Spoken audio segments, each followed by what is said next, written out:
Alright guys, so as I'm filming this video, it's only going on Patreon right now. It is December 4th. The channel is currently not in our possession.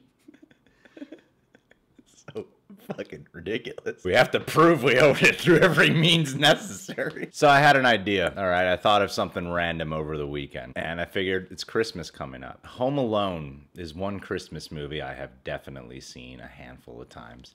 And Home Alone 2, Lost in New York, Pigeon Lady. In the car ride over the weekend, I realized I thought of a way to reboot Home Alone. I told John about this. Now, my reboot of Home Alone, I would take a very different approach to it. It's going to be darker. It's not going to be a movie. It's going to be a mini-series. It's kind of like Mindhunter meets The Punisher. Let me explain a little more. So if you look at the show Mindhunter, it's a show about people learning what serial killers are, essentially. And at the beginning or the end of the episode, they show like a snippet of the BTK killer during that time. I want to take that idea where the first half of the Home Alone show, Kevin McAllister is alone. His family leaves him. It's not like the movie. I want to take a darker, much more realistic approach because that seems to work with comic book movies. So why wouldn't it work with Home Alone? So the first half of the season, it does start off the way you think you're watching a Home Alone show. I say it meets The Punisher because it's going to have that real slow build.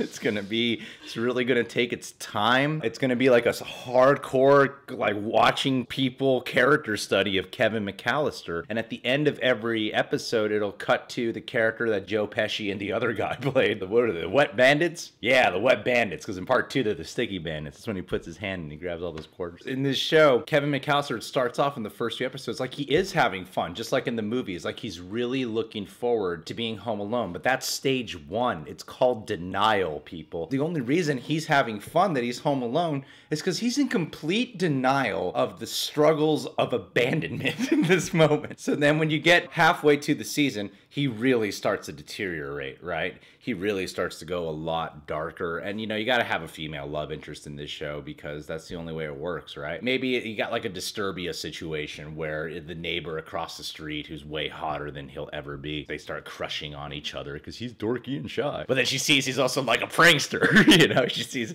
he likes to have a lot of fun. And then I remember in the first Home Alone, I don't remember the movie that well, but there was this old dude who was a neighbor, and oh yeah, that's right, he helps out in the movie. He saves Kevin McAllister at the end, I remember that. And my show, he's gonna die. He's gonna get shot by the Wet Bandits in a really brutal way. So remember in The Shining when the black guy who has the Shining ability too shows up and then he gets hit by the axe by what's his name? Scavin Crothers gets hit by Jack Torrance. I think if I said black guy, more people would actually know who I'm talking about. Dude, Scavin Crothers is awesome though. But is he that famous where if you say the black guy from The Shining, everyone's gonna go, oh yeah, there's that one black guy. As opposed to, who's that guy again? Was he the guy who used to run the hotel? You know? But remember when he gets hit with an axe, like it comes out of nowhere? That's how he's gonna go down. Jumping ahead here, this is a real brainstorming session I have with you guys right now. Halfway through the show, Kevin McAllister, he's really starting to come to terms with abandonment, and he's getting angry. In the season of the show, he's going through the 5 stages of grief. He's getting angry, you know, you start to cut to flashbacks of like horrible, traumatic incidences of his older brother just kicking the shit out of him. You know, he puts his anger and blame on there. They never loved me because of whatever that guy's name is. I really should have done some research. But who needs research? I'm rewriting the whole thing. And then, you know, he starts to blame himself. So he just really starts to go into a state of depression. And he becomes best friends with the girl across the street. She's the new character for the show. You know, she's also depressed. She's one of those girls who always seems at home. Something's wrong with dad. He's kind of abusive. You know how those shows like to do it. Also, you know, the movie It. It's taking a lot of 80s movies cliches because 80s are awesome now. By the time the thieves break in, when he realizes, you know, there's a break-in happening, he's setting up all these traps. The thing about the difference with my show is Kevin McAllister has already gone to such a dark place that he wants these thieves to break in. He wants to hurt these guys. So this is a 12-episode season. I want to make it feel like this could have been condensed to 8, but I want to stretch it out to 12 because that seems to be Netflix Netflix's model. I'm pitching this to Netflix, by the way. In the last 3 episodes, it's really just like one whole episode is dedicated to him just torturing the shit out of the Wet Bandits. It gets really violent. Then the Wet Bandits get the upper hand and they start torturing Kevin. You really want to see Kevin deteriorate. And while he's in the torture chair, he starts to realize all the things that happen with his parents, and he realizes that even though they abandoned him, they love him. And they must have abandoned him to protect him, that he can be okay on his own. That's when old guy comes in and they just fucking beat him with a baseball bat.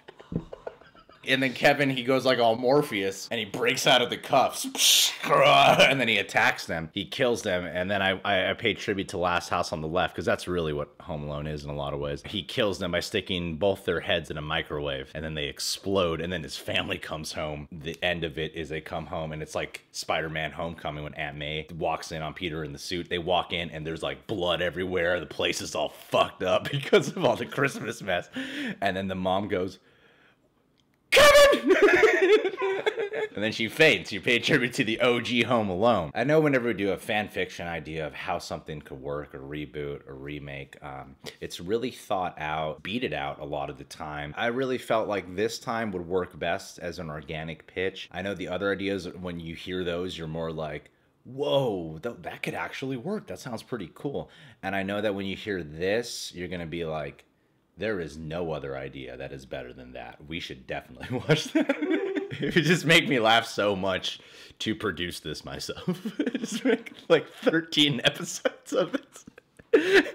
And by the first half hour of the first episode, you forget that the whole joke is that it's so serious, because you just get so invested in how serious this shit is. It's like watching like a Raka video that's way too long. Anyway, thanks for listening, Patronajects. You guys are awesome.